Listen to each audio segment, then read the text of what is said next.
રાજકોટ જિલ્લાના ઉપલેટામાં વિકાસના કામનું લોકાર્પણ કરવામાં આવ્યું। ઉપલેટાના વાડલા ગામે મોજ નદી પર નારાયણ સરોવર નામના ચેકડેમનું ધારાસભ્ય ડોક્ટર મહેન્દ્ર પાડલિયાના વરદસ્તે ખાતમુહૂર્ત કરાયું।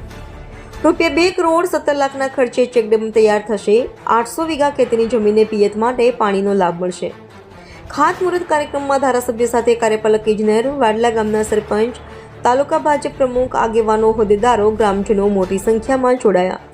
રિપોર્ટર જગમાલ સુવા।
ડોક્ટર મહેન્દ્ર પાડલિયા, ધારાસભ્ય, ધોરાજી ઉપલેટા વિસ્તાર।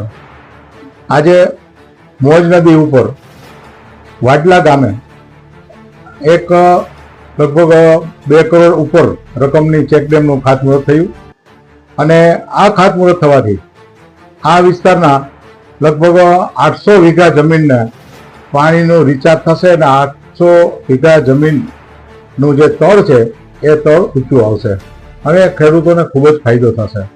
આ ચેકડેમ નવી જે સરકારની ગાઈડલાઈન છે, નવું સ્પેસિફિકેશન છે એ મુજબ કરવામાં આવશે, જેથી કરીને અગાઉ જે યોજનાઓ હતી અલગ અલગ એ પૈકી જે ચેકડેમો તૂટી જતા કે મુશ્કેલી થતી એને બદલે હવે ટેકનિકલી નવી ડિઝાઇનની આ ચેકડેમનો સર્વે થયો છે અને લગભગ 100 મીટર ઉપર 130 મીટરનો ચેકડેમ છે।